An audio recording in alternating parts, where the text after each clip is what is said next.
నమస్కారం. The deep డైవ్కు స్వాగతం.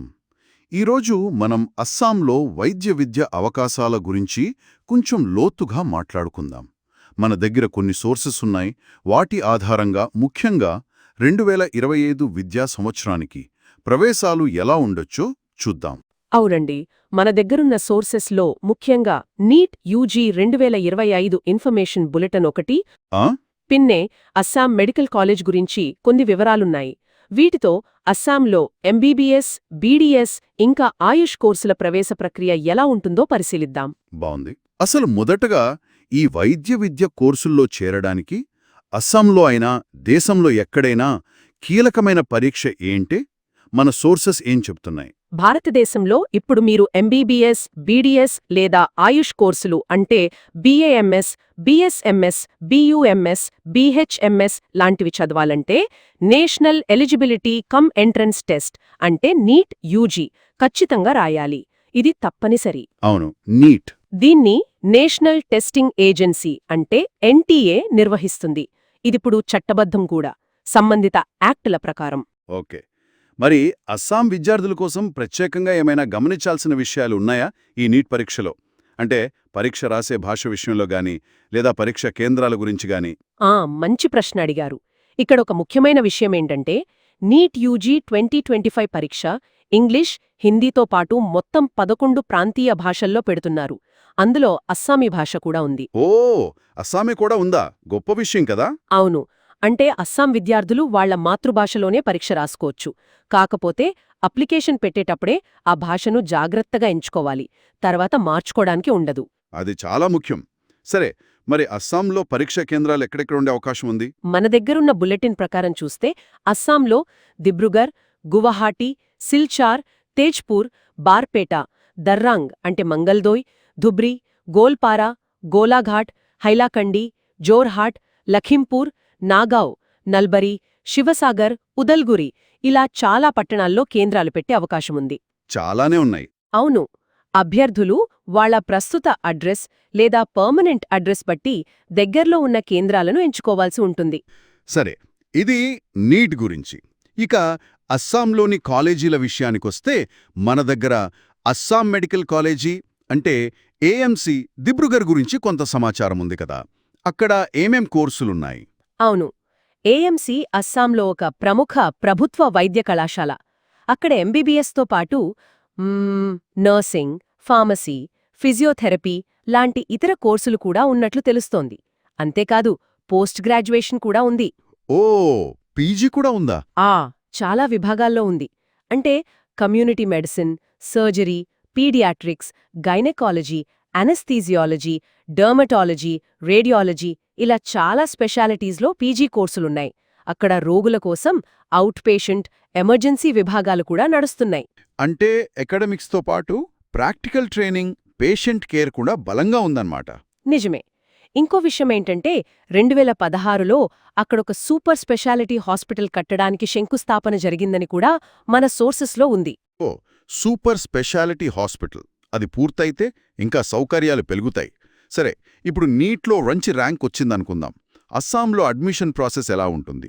ముఖ్యంగా కౌన్సిలింగ్ గురించి చెప్పండి. నీట్ ఫలితాల తరువాత ఎన్టీఏ ఆల్ ఇండియా ర్యాంకులు ఇస్తుంది కదా, దాని ఆధారంగా సీట్ల భర్తీ జరుగుతుంది. ప్రధానంగా 2 రకాల కోటాలుంటాయి. ఒకటి ఆల్ ఇండియా కోటా, ఏఐక్యూ అంటే రాష్ట్ర ప్రభుత్వ కాలేజీల్లో ఉండే 15% సీట్లు, అలాగే ఏఐఎంఎస్, జిప్మెర్, సెంట్రల్ యూనివర్సిటీలు, డీమ్డ్ యూనివర్సిటీల్లో ఉండే 100% సీట్లు దీని కిందకొస్తాయి. ఎంబీబీఎస్, బీడీఎస్ కైతే మెడికల్ కౌన్సిలింగ్ కమిటీ ఎంసీసీ ఈ కౌన్సిలింగ్ చేస్తుంది. ఓకే, ఇది ఏఐక్యూ. మరి ఆయుష్ కోర్సులకు? ఆయుష్ కోర్సులు అంటే బీఏఎంఎస్, బీహెచ్ఎంఎస్ లాంటి వాటికి ఆయుష్ అడ్మిషన్స్ సెంట్రల్ కౌన్సిలింగ్ కమిటీ ఏఏసీసీ ఈ ఏఐక్యూ కౌన్సిలింగ్ నిర్వహిస్తుంది. రైట్. ఇక రెండోది స్టేట్ కోటా కదా. అస్సాంలో ఇది ఎలా ఉంటుంది? అవును. మిగిలిన 85% సీట్లు స్టేట్ కోటా కిందికి వస్తాయి. వీటిని ఆయా రాష్ట్ర ప్రభుత్వాలు వాళ్ల రూల్స్ ప్రకారం భర్తీ చేసుకుంటాయి. అస్సాం విషయానికొస్తే ఈ స్టేట్ కోటా కౌన్సిలింగ్ అంతా directorate of medical education DME Assam చూసుకుంటుంది. ఇక్కడ అస్సాం రాష్ట్ర రిజర్వేషన్ పాలసీలు వర్తిస్తాయి. అంటే డిఎంఈ అస్సాం వెబ్సైట్ ఫాలో అవ్వాలి స్టేట్ కోటాకి. ఖచ్చితంగా. అయితే ఇక్కడొక చిన్న విషయం గమనించాలి. మన దగ్గరున్న ఈ సోర్సెస్లో అస్సాం స్టేట్ కోటా కౌన్సిలింగ్కి సంబంధించిన నిర్దిష్టమైన తేదీలుగాని, కటాఫ్లుగాని, చాయిస్ ఫిల్లింగ్ ప్రక్రియ వివరాలుగాని, ఫీజుల వివరాలు లేదా ఇతర ప్రైవేట్ కాలేజీల సమాచారం లాంటివి అవి అందుబాటులో లేవు. ఓ, అంటే ఆ వివరాల కోసం అభ్యర్థులు నేరుగా డిఎంఈ అస్సాం నోటిఫికేషన్స్ చూడాలన్నమాట. సరే, మరి ఎంబీబీఎస్, బీడీఎస్ కాకుండా ఇతర కోర్సులు అంటే బీఏఎంఎస్, బీహెచ్ఎంఎస్, బీఎస్ఎంఎస్, బీయూఎంఎస్ పరిస్థితి ఏంటి? వీటికి కూడా ఇదే పద్ధతా? అవునండి, దాదాపు ఇదే పద్ధతి.